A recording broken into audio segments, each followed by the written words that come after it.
Todo mundo pensa que montadora de carro só se dá bem, principalmente aqui no Brasil, né? Mas existem algumas situações, poucas situações, né? Fazer o quê? Que elas também se deram muito mal. E é sobre isso que vamos falar agora. Mas seja bem-vindo ao canal, fica comigo até o final e bora pro vídeo! Mas quem não pode se dar mal de forma nenhuma é você, meu camarada, quando for comprar qualquer carro usado ou seminovo. Por isso que antes de você fechar negócio, recomendo fortemente que você puxe a placa do carro no site do nosso parceiro, a empresa olinocarro.com.br. Puxando o histórico todo do carro, você foge sim de muitas furadas. E também fizemos o cupom especial para você com 15% de desconto. Tá esperando o quê? Vai lá embaixo no comentário fixo do vídeo, clica no link, coloca o cupom Meu Carro e faça a sua consulta.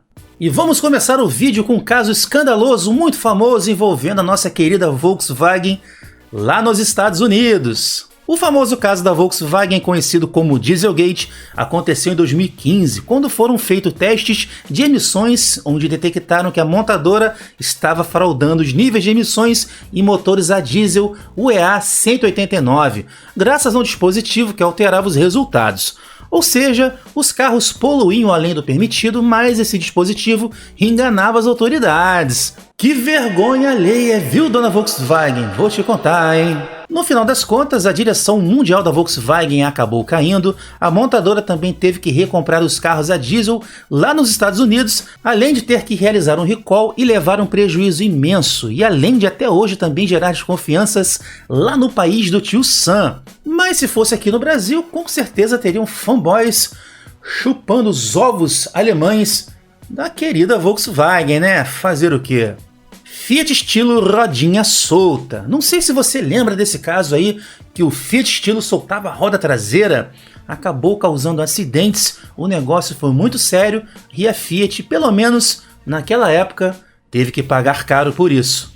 O problema do Fiat estilo era um defeito no cubo de rodas que se rompia e fazia que uma das rodas traseiras do carro se soltasse em movimento. O defeito era relacionado à dimensão e ao processo de fabricação do cubo, que era feito em ferro fundido e não em aço forjado. E o fato inevitavelmente causava perda de controle do veículo, que depois disso ficava desgovernado e colidia após o evento de soltura da roda. E foram relatados mais de 30 acidentes datados entre 2007 e 2008, onde várias vítimas foram gravemente ou fatalmente lesionadas por essa falha. Pois é, meus amigos, a situação foi muito séria, os meus sentimentos para quem perdeu alguém ou ficou lesionado com essa falha da Fiat. E devido a tantos acidentes com a mesma causa, foi instaurado um processo em junho de 2008 e em março de 2010 a justiça multou a montadora em 3 milhões de reais. E o Denatran também ordenou um recall nos modelos fabricados a partir de 2004 a 2010 para corrigir essa falha gravíssima. Pois é, meus amigos, está aí um dia que a Fiat se deu mal, até que ficou barato, porque a vida humana não tem preço, não é verdade? Ford processada nos Estados Unidos por causa do câmbio Power Shift, quer dizer, Power Shift. Se você entende de carro, tá careca de saber que aquele câmbio automatizado de dupla embreagem é legal até parar de funcionar ou dar algum defeito, né? E aqui no Brasil deu muita dor de cabeça, porém, né? Como estamos no Brasil, as coisas não andam como deveriam andar. Só que lá nos Estados Unidos também teve muito problema e dessa vez a Ford se deu mal.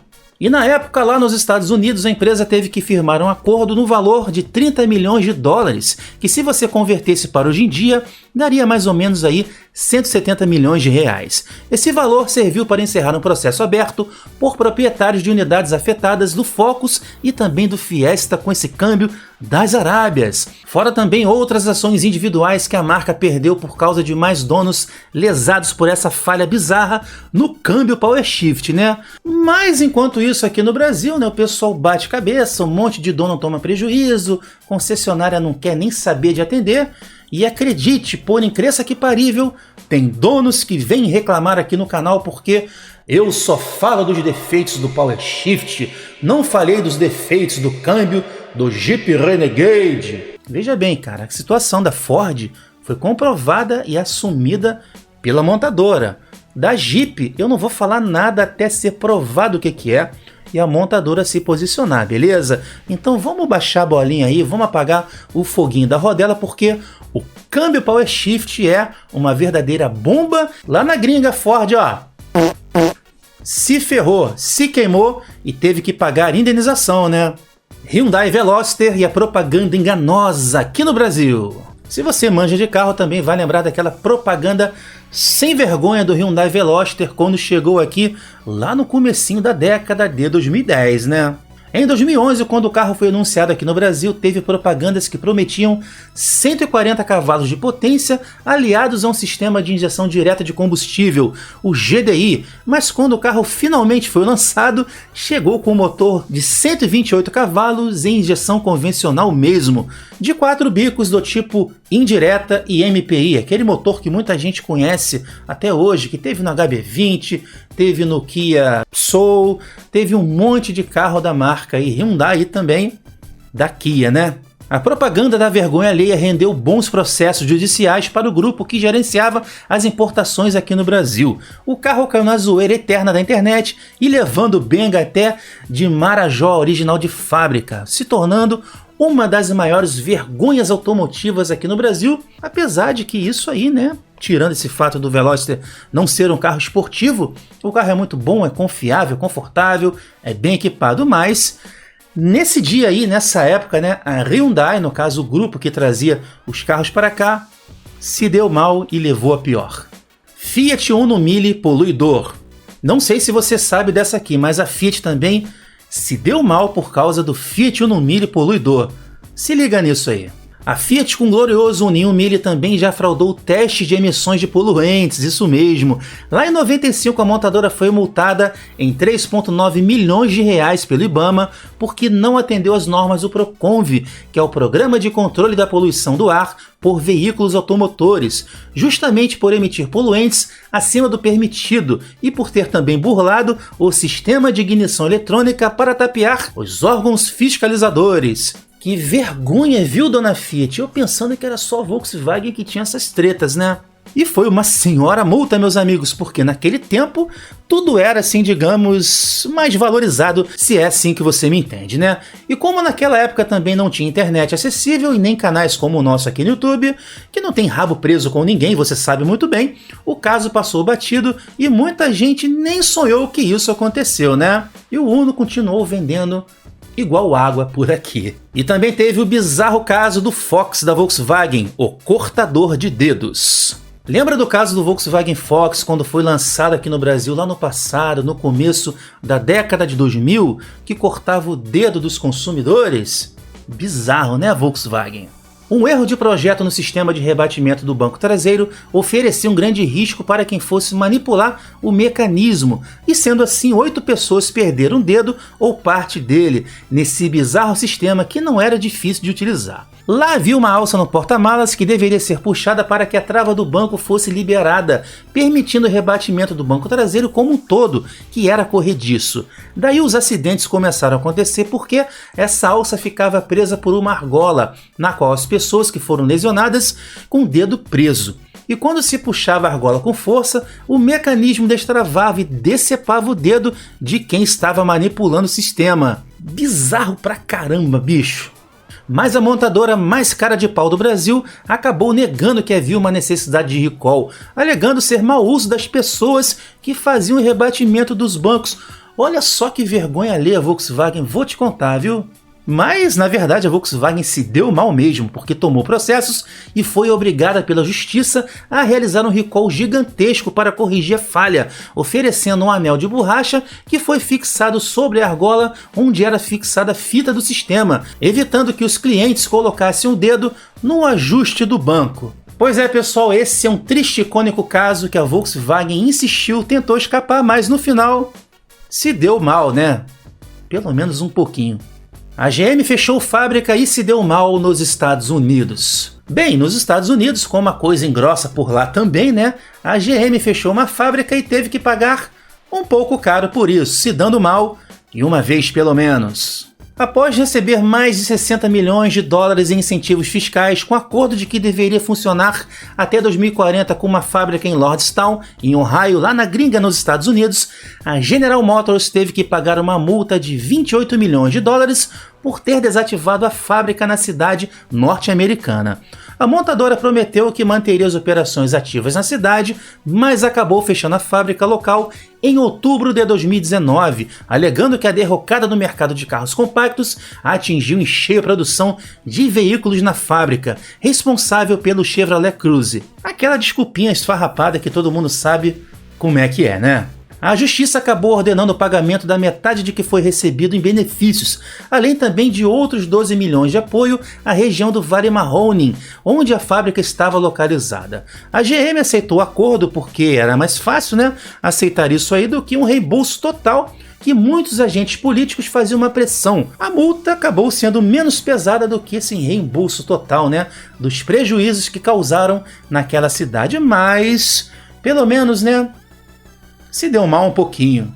E você lembra do caso do Fiat Tipo incendiário? Isso daí, meus amigos, causou um rebuliço danado no passado e até hoje esse carro é visto como incendiário. Falhas no sistema de direção hidráulica do modelo importado com motor 1.6 e injeção eletrônica causavam rompimentos na mangueira do sistema, que sob esforço em estressar a direção, se rompia com facilidade e acabava pingando o fluido inflamável nas partes quentes do motor, ocasionando incêndio. E foram muitos casos, tanto que foi criada até uma associação das vítimas do Fiat Tipo, a Avitipo. Bizarro pra caramba, né?